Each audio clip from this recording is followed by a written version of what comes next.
Supporting you in your dog parenting journey. The Dynamic Dog Owner with Debbie Potter.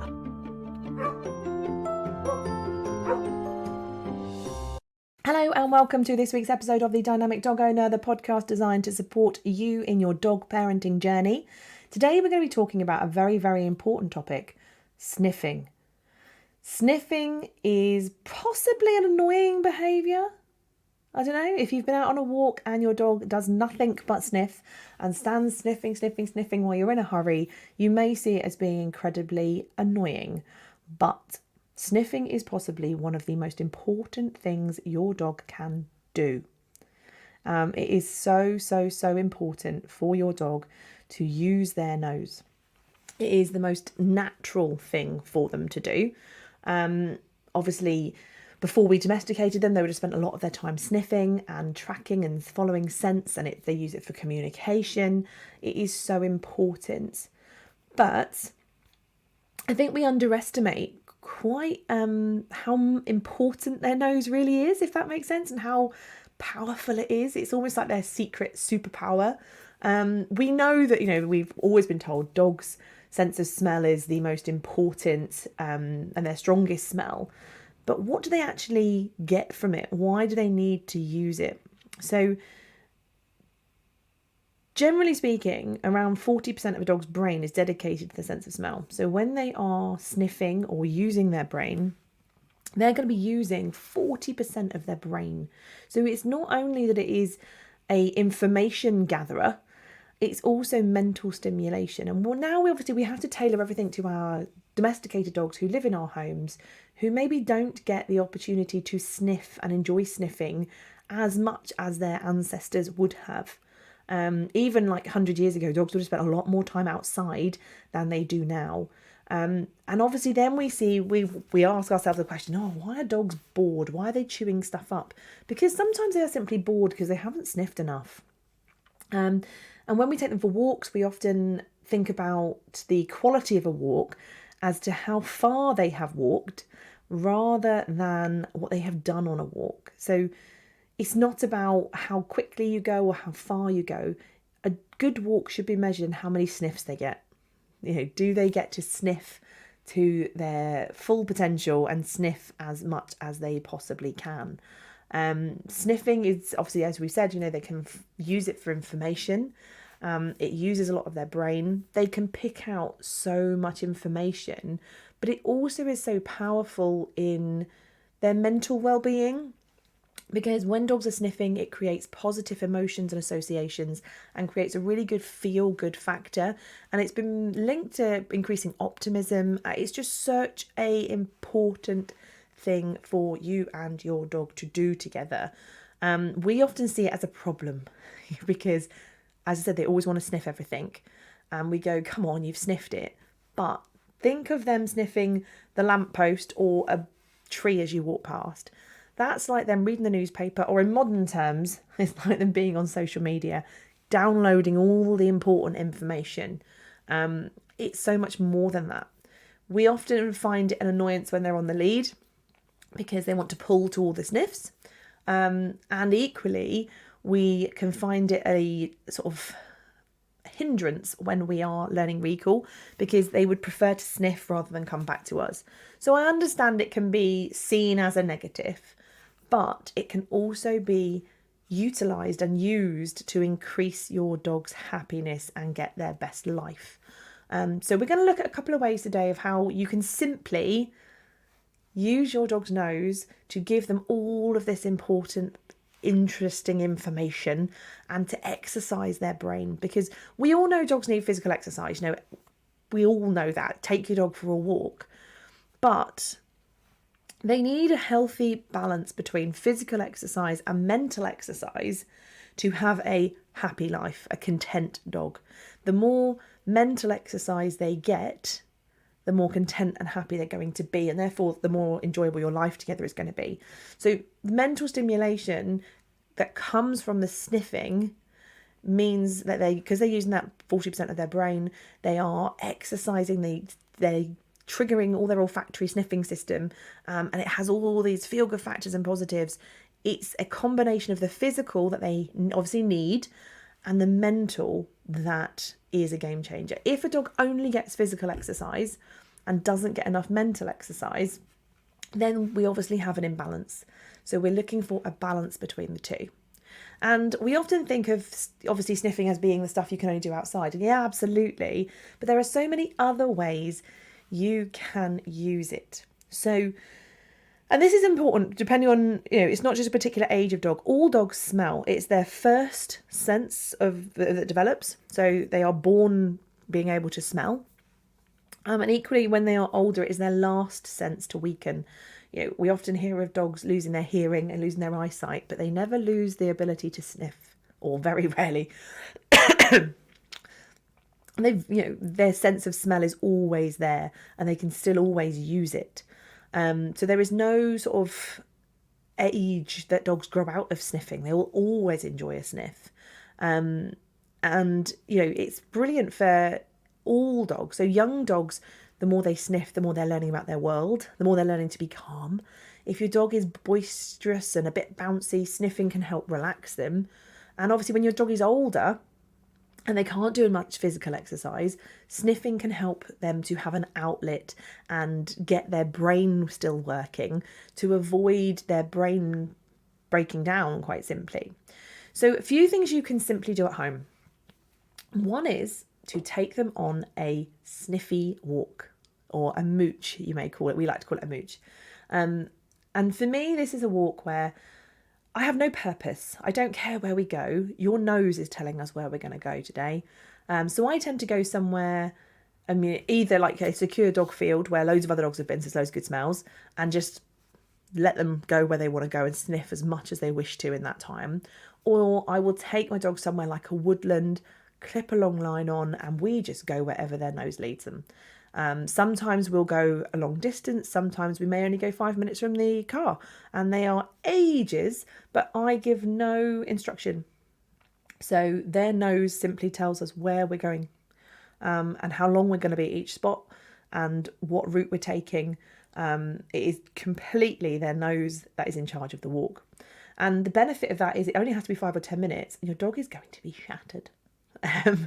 Now, for some dogs who maybe can't get out to these places, say they're reactive or they're young puppies, and you can't always walk as them that far, or maybe they're older and can't get out, nothing wrong with grabbing a handful of leaves and sticks from a wood, taking them home and letting your dog sniff them. They can still have that outside enrichment in the house. You could lay them in your garden, for example, and bring outside smells into your home for dogs that can't access those places. At home, you can simply lay treats in the garden and little trails, or you can throw their food into the grass and just let them snuffle for it. It's a nice way to replicate the external sniffing and following tracks almost, but in a small confined space. You obviously can do lots of exercises with enrichment games, which is good for sniffing because they have to sniff out where the treats are, hiding treats in things and under things that they have to snuffle.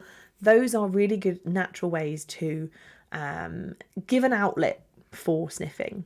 But there are also some fun activities you can do. And I think sometimes they are underestimated as to how amazing they are. So they're two of my favourites because they are the most natural things for dogs to do. And there are so many more, but we're going to focus on two because they're the ones that I like, and they're the ones that I can teach. I haven't explored the others yet because there's always something more on my to-do list. So one is scent detection and one is tracking. So they're the two we're going to look at. And they're things that we tend to think that our pet dogs can't do because they haven't been taught how to, or, they're not clever enough. But they can. So scent detection is basically replicating what a working drug sniffer dog, for example, would be doing. So we've all been to places like big venues or airports where there are dogs walking around and they sniff and then they find drugs or the smell of something and they tell their owner they found it. And obviously we think of drugs because that's the most common one, but they can also search for money, SIM cards, contraband items, anything really, absolutely anything. They're the kind of common ones. We see them working in public events and, airports, etc. But they can also work in prisons, in schools. across the board, loads and loads and loads of different places. And it's something we see as being very, very clever dog does that. But your dog can do it too. And it's very, very natural. So most dogs pick it up really, really quickly. And it's basically teaching them a smell. So introducing a scent that we want them to find, teaching them how to search, which, I mean, let's face it, dogs can do naturally, and then telling their human they found it, so an indication. And for pet dogs, it is simply fun and enjoyment, but majority of them are very, very good at it. We've actually had a dog in one of our classes who's been training with us for about a year, and they've now started to put their dog to work as a pest controller, and he has learnt to scent detect on bed bugs. And he's got a contract in a hotel, and he's going to work with his dad to help him at work, which is, he's only a pet dog, but he has this ability because he's been taught how. So it is so versatile. You can do it for fun. You can obviously do it at a very high level, or you can start to use it in whatever way you choose. And obviously, it sounds very simple, but there are so many skills to it that we can break it down and make it so fun. It's an opportunity for your dog just to use their nose for an hour each week. And the beauty of scent detection is that your target odour, so your scent that they're looking for, is usually contained in a very small light, in like a vial or a tin. You can take that anywhere. So wherever you are, you can ask your dog to search. And they get the benefit not from finding it, but they get the sniffing benefit from looking for it. And I know personally for me, this is something I've done with Rem since he was a puppy, because it's really helped develop his confidence and his sort of self-awareness, and his just developing his sensitive personality. If we're somewhere a little bit where he's a little bit nervous, or if he's starting to get very, very excited, I will give him his scent work cue, tell him to search an area. Because we've been doing it for so long and it's really, really ingrained in him now and he loves it, he doesn't have to find the scent. He gets the boost of the positives from sniffing just from looking. We use it as a management tool as well to help him sniff on a cue. If he doesn't find every now and again, that doesn't matter, because obviously, do your drug sniffer dogs work every single day and search and not find something every day? Of course not. So once it's strong enough and they understand it well, you can use their sniffer, their scent detection cues to search an area, even if you know there's nothing there, because it's the sniffing action that gets the positives. And obviously, a lot of people will just hear that and go, no way can my dog do that. My dog's not that clever. They absolutely are, because any dog can do it. It doesn't matter how old they are. They don't need to be physically fit. They don't need to have a sit or, a recall, or be good on a lead. Any dog can do it and use it. Obviously, if you have a baseline obedience, it helps. But, we have a complete diverse range of dogs take part in scent detection, from Dachshunds, Pugs, Maltese, to your typical Labs and Spaniels. A whole range, and they all succeed. No matter what level they are at, they all succeed and they all have benefit from it. And obviously it's really, really beneficial for them. It's fun for us. It doesn't feel like it's useful in a way, but you're working on your bond with your dog. And the stronger your bond is, the easier everything else is. So although it's not working on recall or lead work or manners or anything else, giving this outlet for their nose and doing it together increases your relationship, which in turn increases your training. The other thing that you can do relatively easily at home is tracking. Tracking is similar. So the scent detection works on scent particles in the air. Tracking works on a ground disturbance. So disturbance of ground scent and following that disturbance. So think of it like being your police dog who follows a baddie, wherever they may have been, follows their trail and then finds evidence on the way. So say someone's stolen something from a shop and they've run off across a field and they're hiding behind a bush and they've dropped their evidence on the way. The police dog would be able to pick up that scent or the ground disturbance, follow it, find an item, indicate, say, here's an item, and then keep going until they've found all the items and potentially they're at it at the end of the day. It's slightly different because of how they're searching, and it takes slow and steady concentration on the ground. So it's some dogs benefit from tracking or adapt to tracking more than scent detection, but essentially they're very, very similar. It's just using their nose slightly different. And again, it doesn't, have to be for a purpose. It can just be for fun. Obviously, we can make it more exciting by going to different places or to practice in the garden at home. But it's more about just giving that structured outlet for your dog to sniff. You can do it at home if you've got a big enough space. You don't even need to have a big space, really. You can go out and lay a footstep ground disturbance for your dog, and then if they know their cue, track, follow that ground, then keep going until you find your item at the end. And again, they still have the indication part. So it transfers over quite nicely with scent detection. And you'll often find that dogs can intersperse between the two quite well. But they are all about building a relationship with your dog and using their brain. So not only are they sniffing, they're then building their sort of using their brain and problem solving and learning at the same time. Because they are using so much of their brain, they don't have to do a lot of it. Which I know sounds really strange, but for example, if we tend to do like a 4-hour tracking workshop every now and again, and in that 4 hours, your dog is probably only tracking for half an hour maximum. Yet they are absolutely shattered because they have been using their brain to its absolute full potential for that half an hour. They've been using their nose, they've been using their problem solving and their brain skills. They've been focusing all their attention on that activity, and they enjoy it so much, and it is so beneficial. We sometimes forget that our dogs are dogs first and foremost. They are not fur babies, which is a term that really annoys me. I don't know if I've mentioned that on the podcast before. I hate the term. They are dogs.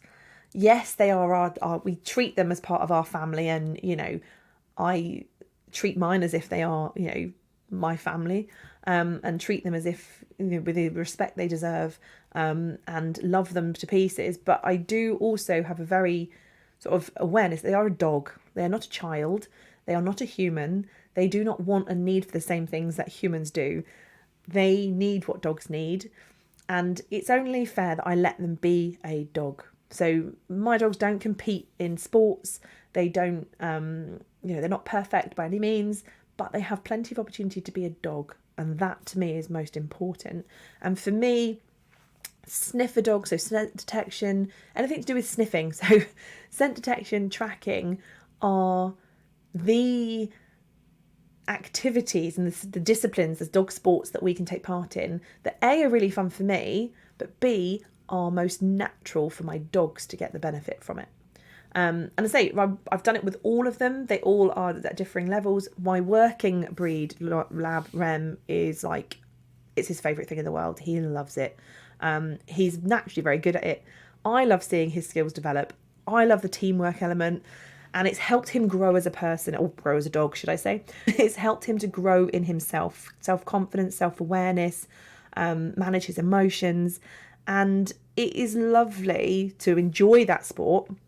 But for me also, it's lovely to share that passion with other people and see other people benefit from learning about scent with their dogs. So there are so many things that you can do to naturally give your dog this opportunity to do their sniffing. Whether it be just hiding treats and using food to find, going into the woodland and letting them sniff, or by doing a sniffing sport. Have a little look at it. Does your dog get to sniff? Does your dog get to sniff as much as they would like to? Can you increase the amount of sniffing they get on a daily basis or a weekly basis?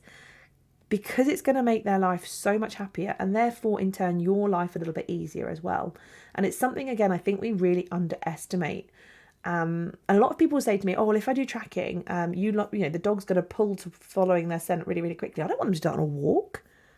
For me, this tracking means that we can put those skills into our walk, and it's satisfying a need. Because we do tracking, because we follow scents, because we do scent detection, My dogs have that almost like that discipline on a walk. Like, not discipline as in I'm telling them what to do, but they have that self-discipline of going, oh, if I don't pull, I'm going to get to do this. And they know that the scent is on opportunity.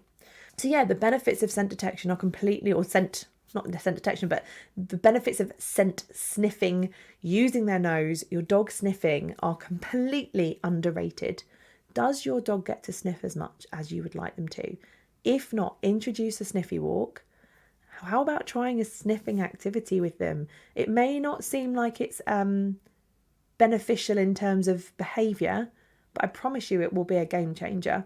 And once they've understood the activity, which for some dogs can take a little while, get out and about, go somewhere sniffy, let your dog sniff to their absolute heart's content, and see what fun they can have by just using their nose. Thank you for listening to The Dynamic Dog Owner with me, Debbie Potter. See you next time.